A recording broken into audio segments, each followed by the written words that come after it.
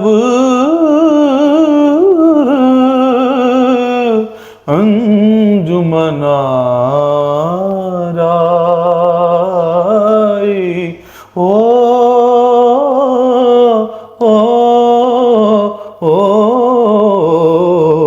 پھر تو خلوت میں آج جو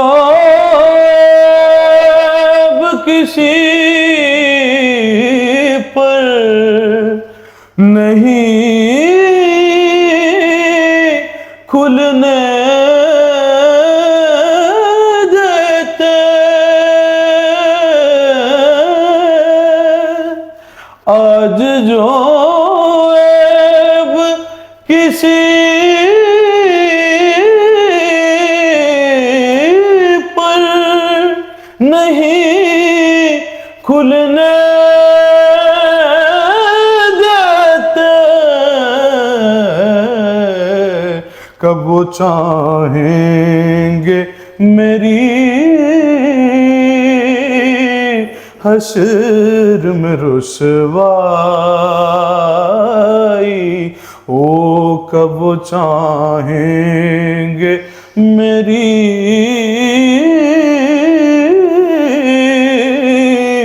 حشر میں رسوائی ہو،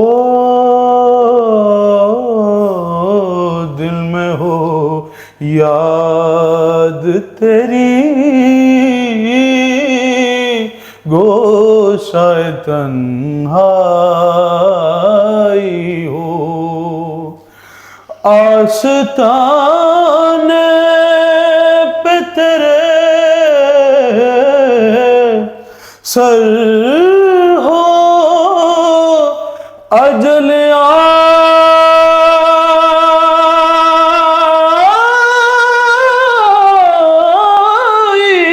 ہو، آستانے پہ تیرے سر ہو اجل آئی ہو،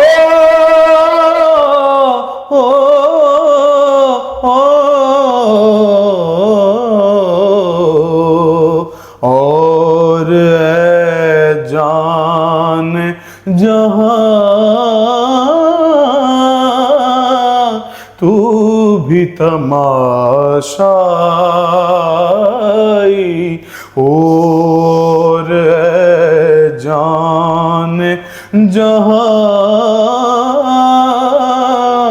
تو بھی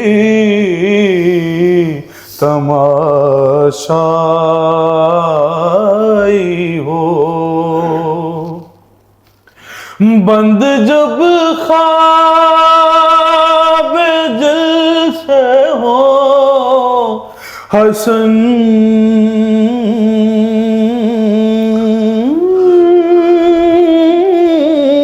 کی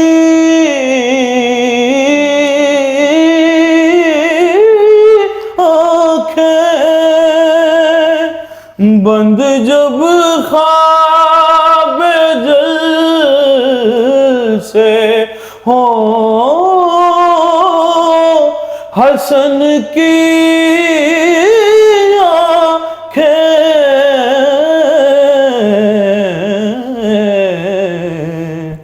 اس کی نظروں میں تیرا جلوہ زیبائی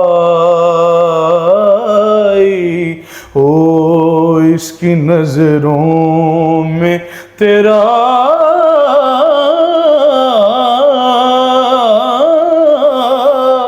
جلوہ زیبائی ہو، اس کی نظروں میں تیرا جلوہ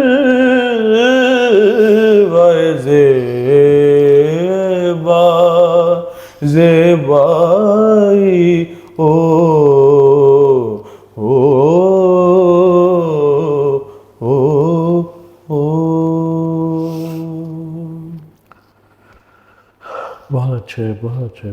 الحمدللہ. یہ ماہ ربیع النور ہے تو حضور کی آمد کے حوالے سے چند اشعار.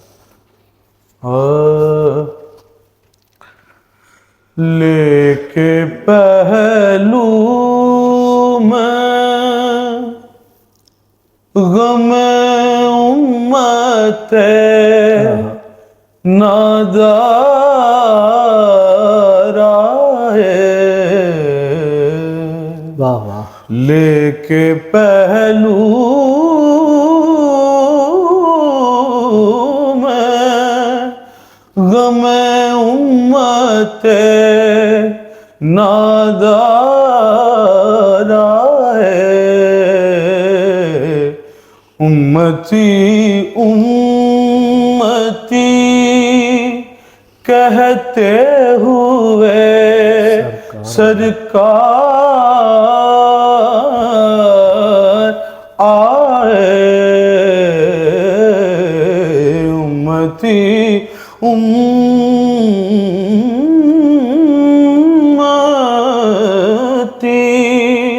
کہتے ہوئے سرکار آئے. سن کے سرکار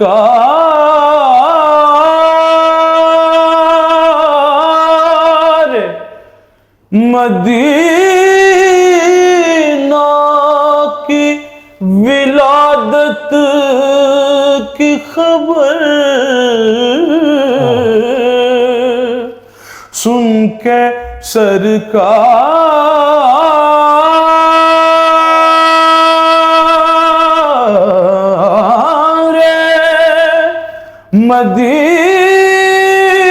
مدینہ کی ولادت کی خبر ہر گناہ گار پکارا میرے غم خار آئے. ہر گناہ گار پکارا میرے غم خار آئے. ہر گناہ گار فرش والوں کے مقدر کا ستارہ چمکا.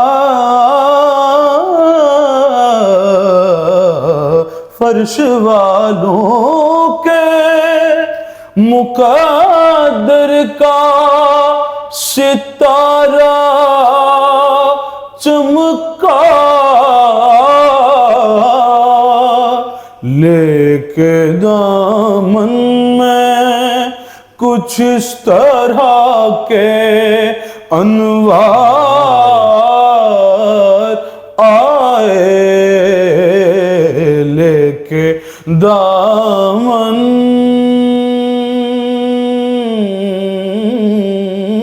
میں دامن دامن دامن دامن دامن لے کے دامن میں کچھ اس طرح کے انوار آئے. پھر کسے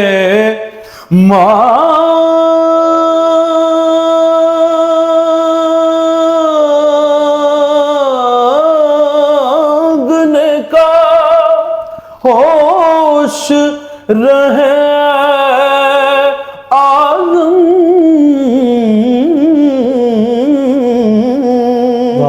پھر کسے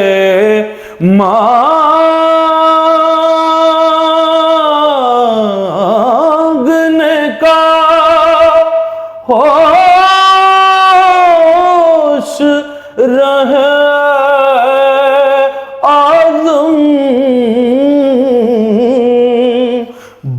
بانٹنے والا اگر خود سرے بازار آئے،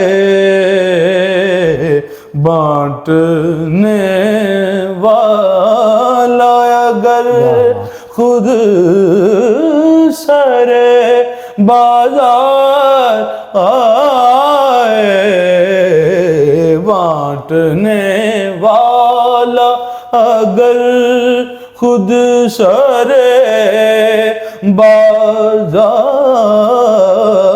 آئے۔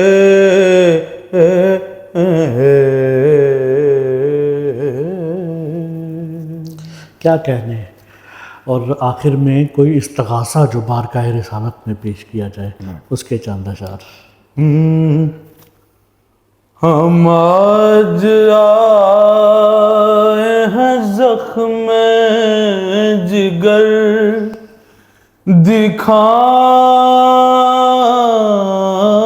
دکھانے کو، واہ ہم آج آئے ہیں زخم جگر دکھانے کو، فسانہ دل فرقت زدہ سنانے کو، فسانہ دل فرقت زدہ سنانے کو، حضور کے در اقدس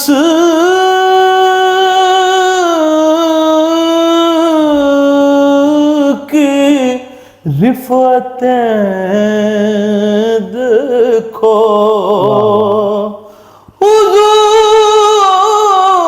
حضور کے در اقدس کی رفعتیں دیکھو، کہ عرش والے بھی آتے ہیں سر جھکانے کو، کہ عرش والے بھی آتے ہیں سر جھکانے کو، کہ عرش والے بھی آتے ہیں سر جھکانے کو، حلیمہ گود میں لے کر حضور سے بولی، حلیمہ گود میں لے کر حضور سے بولی، حلیمہ گود میں لے کر حضور سے بولی، کہ شرف تمہیں سے ملا ہے میرے گھرانے کو، اور گناہ گاروں کی ہے، گناہ گاروں کی، گناہ گاروں کی عزت ہے جن کے ہاتھ اعظم، گناہ گاروں کی عزت